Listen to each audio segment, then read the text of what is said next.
top, yes. Sorry about that.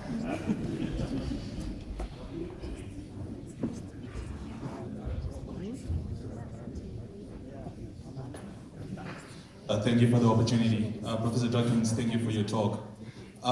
Quick question I have is, this is probably somewhere in your writings, but to what extent are your perceptions of religion guided by perhaps the Judeo-Christian canon and perhaps the major world religions?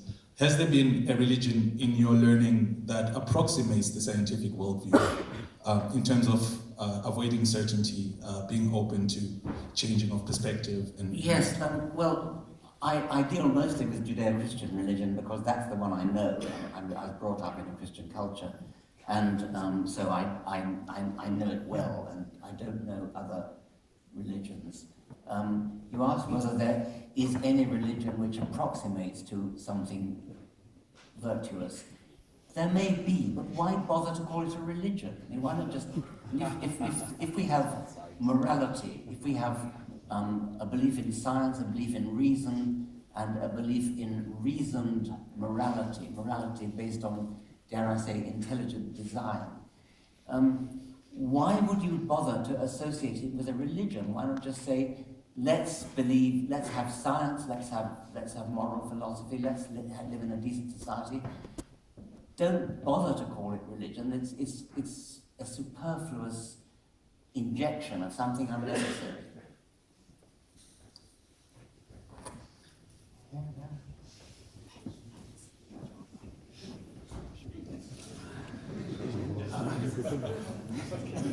It's okay, you'll be next. Oh, the mic. Please pass it to me. Yes, thank you.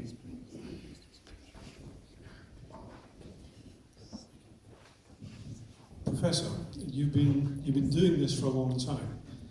Have you not sort of run out of steam trying to talk intelligently to all these religious people whose basic root fundamental argument is they have faith and you don't? It's hard because, as you say, if in a way that sounds like a conversation stopper. I have faith, as there's nothing you can say will alter my mind. I think Dan Dedit said this rather well. If that's the position you take, then you've excused yourself from the conversation.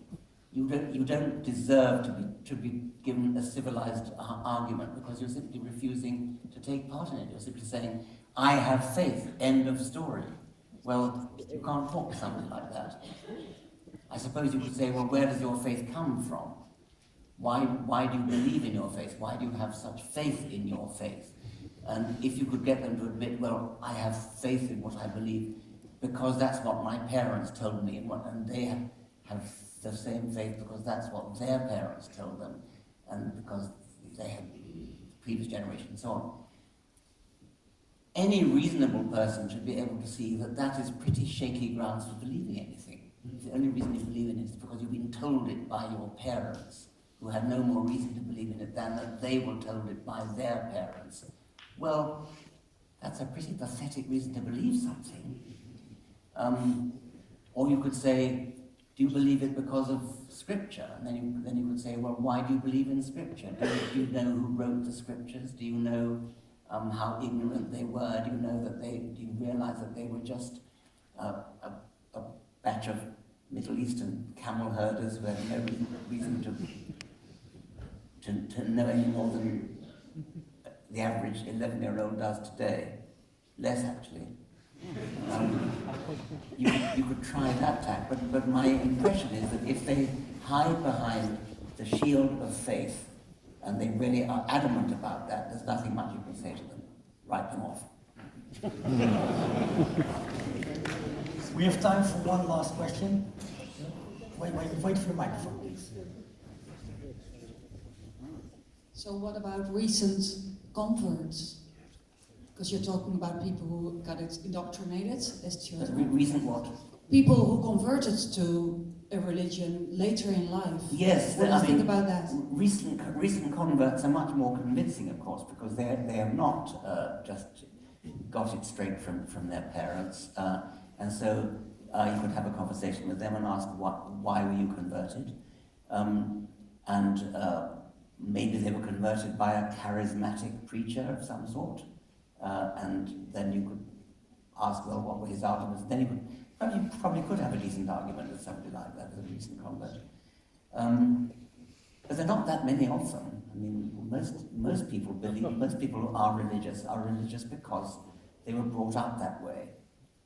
And that's a terrible, terrible thing, because it means that there's something about childhood indoctrination which is hard to break, and it's an arbitrary decision. If you happen to be born in Afghanistan, you're a Muslim. If you happen to be born in Brazil, you're a Christian. I mean, it's not a sensible way to believe anything based upon simply the place where you happen to be born.